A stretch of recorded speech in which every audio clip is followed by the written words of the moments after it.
Hello, my name's Adrian Goldberg and welcome to the Byline Times podcast. The Byline Times, it's what the papers don't say, what radio doesn't report and what telly doesn't tell you. This time as the UK government announces plans for an independent football regulator, how well governed and regulated is sport internationally? We're going to be looking at how Saudi Arabia in particular is extending its global geopolitical reach through football, golf and esports, despite numerous well-documented human rights abuses. We're talking about mass executions, people jailed for tweets, questioning government policy, and of course the murder of journalist Jamal Khashoggi in 2018 at the Saudi consulate in Turkey. Despite all of that, the repressive regime of Crown Prince Mohammed bin Salman, or MBS, has effectively been guaranteed the right to host the 2034 Soccer World Cup after its only rival, Australia, dropped out. And that's only part of a wider agenda to sportswash Saudi Arabia's reputation and income through sport. We're joined now by Stanis Elsborg, who has been investigating this for an organisation called Play the Game. They're based at the Danish Institute for Sport Studies, which aims to raise the ethical standards and to promote democracy, transparency and freedom of expression in world sport. Stanis, hi, welcome. People in the UK, and I'm sure listeners to this podcast will have heard about sports washing. We've got Newcastle United, perhaps, as a prime example that we've covered previously on this podcast. But what you have done is chart the astonishing number of tentacles of Saudi sporting influence around the globe. I want to talk about that in detail. But the mainspring of all this activity seems to be a project called Vision 2030. Just tell us about that. Yeah, Vision 2030 is actually the national development plan, which was launched by Mohammed bin Salman in 2016. It's very close connected to the sports strategy and overall represents this comprehensive reform process of both Saudi Arabia's economic, political, and social structures. And the end goal, of course, is to establish themselves as the Middle Eastern sports hub, but also the economic and tourism hub. But overall, they want to be a major player on the global sports and geopolitical stage. And Vision 2030 is the key to that. And of course, we're looking at a future beyond fossil fuels. I mentioned in my introduction that this isn't just about reputational sports washing. This is about mapping out a future for Saudi Arabia without necessarily having to rely on oil. Yeah, so they very well know that the oil won't be there forever, so they have to look for new kind of investments and where they can get money in. But I also think it's very important to stress that this Vision 2030 and the sports strategy is about a lot more than sports washing. In fact, I'm not very happy about the term because I don't really think it encapsulates what Saudi Arabia is really doing in these times. And that is that they are using sport to serve diplomatic, political, and also sporting interests, and in the end, to cover up their human rights issues. So tell me about some of the discoveries you've made then about just how far-reaching these tentacles of Saudi influence go. What we really tried to do in our research was to have a look at who were the key figures in the sports strategy and what were the numbers in terms of sponsorships into the world of sport. And we can get the numbers for a start. So we have at least 300 sponsorships into the world of sport coming from different kind of Saudi entities. It can be state-owned companies, the ministry, it can be the sports organizations. We wanted to do this because when we looked at the debate around the Qatar 2022 World Cup, most of the debate, if not all of it, was centered around human rights issues, which was a good thing. Finally, we talked about sport and human rights at the same time.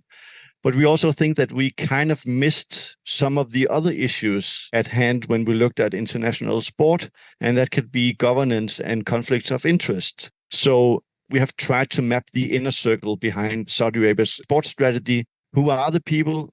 Where do they sit? Who do they represent? And what companies do Saudi Arabia really engage into the world of sport? And it showed numerous conflicts of interest and threats to the integrity of sport. Just give us a sample of what you mean then.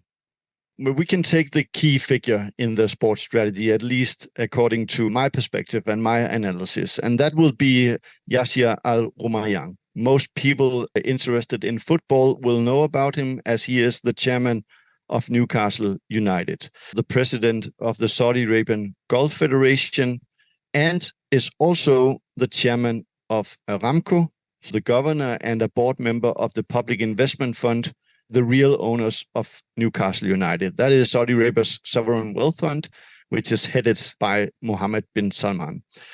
And if we take Yasir Al-Rumayyan, for an example, he can travel the world where he is supposed to be a representative of Saudi Arabian sport, but in a split second, he can switch his role and be the chairman of the third largest company in the world, the state-owned oil company Aramco, or he can be the governor of the Public Investment Fund. So he has a decision-making power that no other sports leader has when he travels the world. So one example which will illustrate this quite clear is that Saudi Arabia launched this new airline company a while ago called Riyadh Air. It's actually a subsidiary of the Public Investment Fund, so it is funded by the Public Investment Fund. The chairman of that new airline is also Yasir Al-Rumayyan. And Riyadh Air, of course, wants to create new routes throughout the world for the new airline. So what they did, and that's where sports come in, is that they haven't even begun to fly yet, but they are already the main sponsor of Atletico Madrid, the big Spanish football club. And the reason why they do this, at least in my point of view, is that that's not because they are that concerned about Atletico Madrid. That's because Madrid is a very important airport in a European context, and they want to expand their influence in that area. They want to create new deals in Madrid, and Yasir Al-Rumayyan can do that. He will travel as a representative of the sport, but in fact, he is serving the interest of the state of Saudi Arabia. And the other state-owned airline of Saudi Arabia is Saudia, main sponsor of Newcastle United.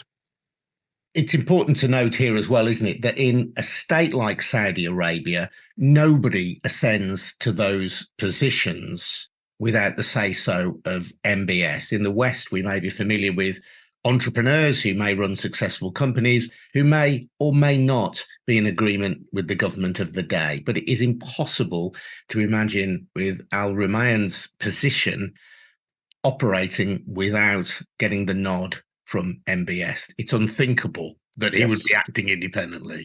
Yeah, absolutely. Everything is controlled and under the watchful eye of Mohammed bin Salman.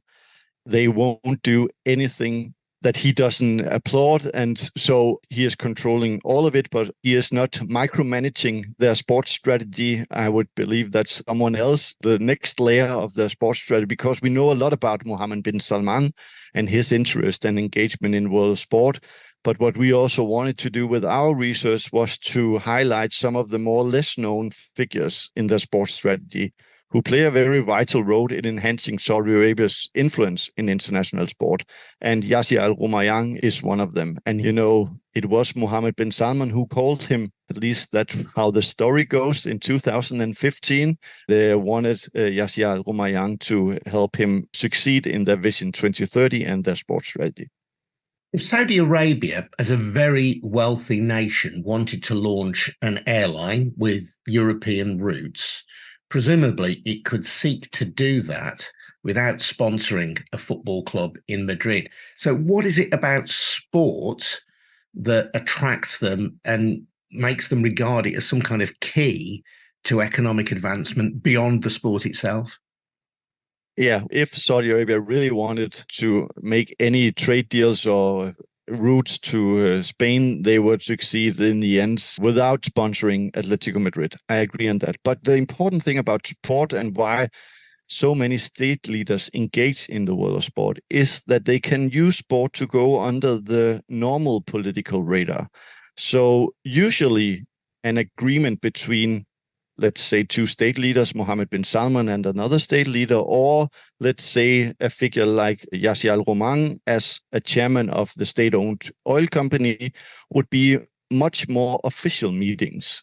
But when they use sport, they can travel like a representative of sport. They can sit in the VIP lounge at a Formula One Grand Prix or the World Cup, drink a glass of champagne, and they will have access to very, very important political figures, but also business people in the world of sport. So they get an access as both a representative of Saudi Arabian sport, but most importantly, as a representative of Aramco or the Public Investment Fund. So that's why they are so interested in also hosting big sporting events, because they can invite head of states in more informal settings, not those highly covered state visits. When they host big sporting events, they get all the state leaders to come and have a glass of champagne. And that's perhaps why you took issue with my rather lazy use of the word sportswashing. Sportswashing is about boosting your image through sport. Clearly, that is part of it for a horribly repressive regime like Saudi Arabia. There is the financial development access of it, but there is then also this geopolitical element too. And by hosting major sporting events, by being involved in major sporting events, you're invited to the top table. You may even be the host of the top table. And that gives you a level of informal political access, which actually may weigh much more heavily than a formal staged meeting between political leaders. Yes, absolutely. But I also think that Saudi Arabia is using sports to reshape the regime's reputation. From, you mentioned it yourself in the beginning, from the brutal killing of journalist Kamal Khashoggi, the execution of 81 people in a single day last year, the imprisonment of many women rights activists in the country. So I also think they are using it to reshape their image. But sports also offer this unique arena to operate under this, what I call normal political radar, and it serves as a means to foster these new diplomatic relations where they can negotiate new trade agreements, tease tourism, they can establish valuable connections within the global political landscape, and they can do that in the VIP lounges. And you've mentioned Yasser Al-Rumayyan. Who are some of the other key characters then in this network of Saudi officials promoting their interest through sport? It would be no surprise, and I don't think that's a huge story in our research, but of course, the Minister of Sport is central for the sports strategy. It would be kind of odd if he wasn't. But when you look at the Minister of Sport in Saudi Arabia, he has numerous positions in the world of sport, but he also is a board member in very, very important companies that are trying to promote sport in Saudi Arabia, but also trying to create sporting events, build stadiums. So he is in a lot of affiliations in Saudi Arabia. Two more that I would like to highlight. One of them is Princess Rima, who is a member of the royal family. She is also a member of the International Olympic Committee, and she is also the ambassador to the United States.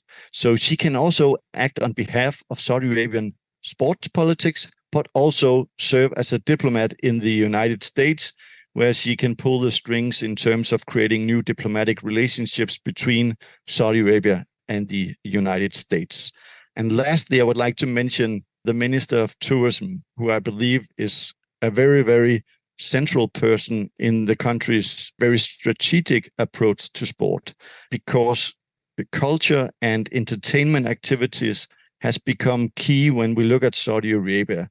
One thing is to gain goodwill from the international society, but they also have a Saudi Arabian population that they have to give something else when they can't give them normal political rights and freedom rights.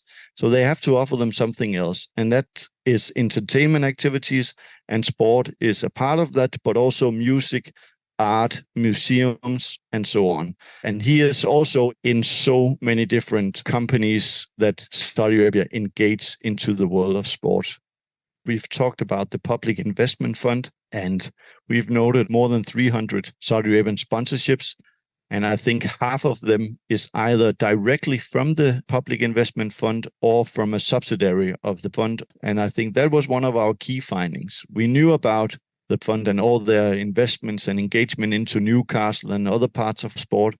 But it kind of surprised me how many subsidiaries under the public investment fund that were also engaged in the world of sport.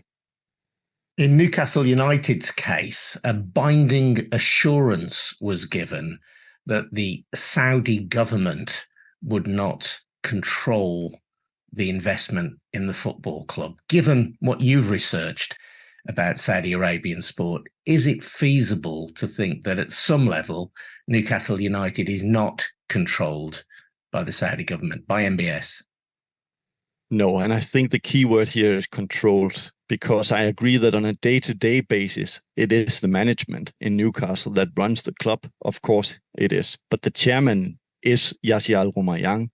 He is also on the board of the Public Investment Fund, where the chairman is Mohammed bin Salman. So the owner of Newcastle United is the Sovereign Wealth Fund, Public Investment Fund of Saudi Arabia, whose chairman is Mohammed bin Salman. So I can't understand how anyone can believe, or these binding legal assurances, that it is not controlled by the state. Of course it is.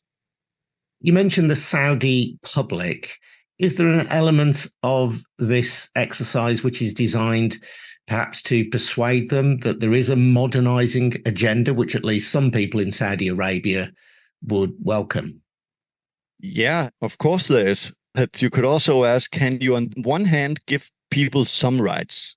We hear a lot of academics out there talking about reforms of Saudi Arabia. People are now allowed to drive a car. They can go to the cinema. But on the other hand, we also hear that the people who have been speaking out loud about these reforms, wanting to get people to drive cars, are now jailed. So yes, I believe that there are reforms in Saudi Arabia who allow people to drive a car and go to a football match and so on. But in the end, I think we have to agree that we are talking about a regime with severe human rights issues. We talked about some of them earlier, but we could also mention the Human Rights Watch report in September, where they showed that there were hundreds of unarmed Ethiopian migrants that were killed at the Yemen-Saudi border. I would love that the Saudi Arabian population could go to all the sporting activities in the world. That's not the main issue here. The main issue that the people who are driving the sports strategy and the reforms is an autocratic regime who doesn't do it for the sake of sport, but for the sake of the geopolitical reasons. We spoke on this podcast to Lina Al-Hathlul, whose sister tweeted about the right of women to drive in Saudi Arabia. Now, this was something that MBS had announced that was a plan, and I think has now come to pass. But it was still regarded as beyond acceptable behavior for a woman to make a political tweet, even if it was in agreement with government policy. She's no longer in prison, it should be said, Lina Al-Hathlul's sister, but it's a sign of how repressive the country is, that even tweeting in support of government policy, if you're a woman, can land you in jail. Yeah, I don't get the chance very often, but let me just applaud Lina's work. She is amazing and everyone out there should follow her. She did a tweet the other day. I can't remember the exact wording, but she said something like, my family has been banned from leaving Saudi Arabia for 6 years or something, while the whole world is now invited to dance and watch football in the country.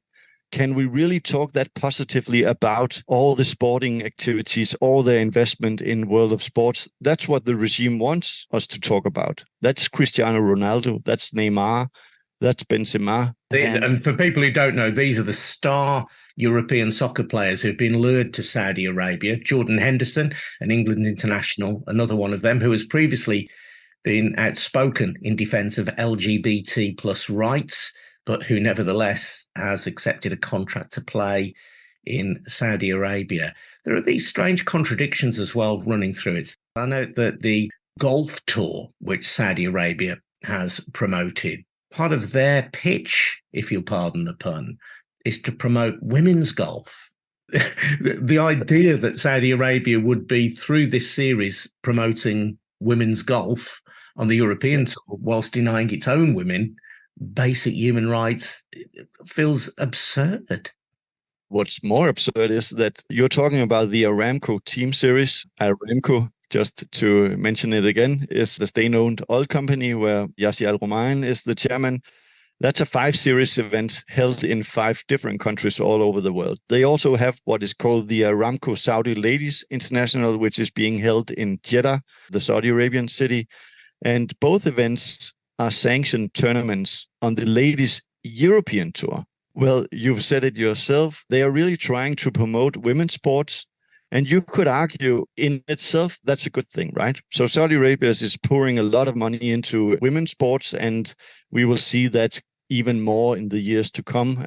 There's rumor about their interest in hosting the Women's World Cup in football as well. But can you then, on the other hand, restrict rights on women in your own country and promote women's sport?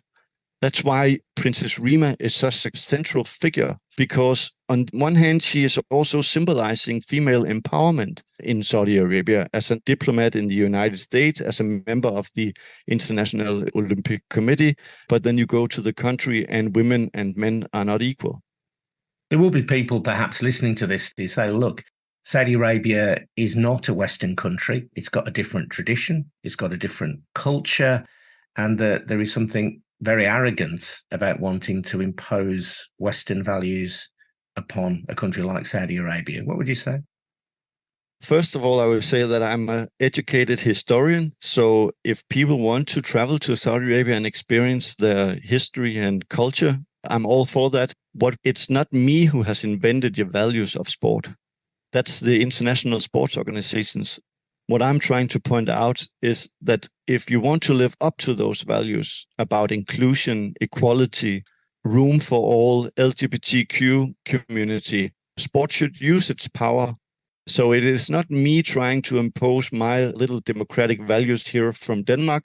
But when we look into the world of sport, I would argue that it would be better for the world of sport to be based on democratic processes than allowing autocratic regimes into the world of sport. And that's what we are seeing these days. We see it in the awarding of the World Cup. In 1 month, Saudi Arabia will be hosting the Club World Cup in football.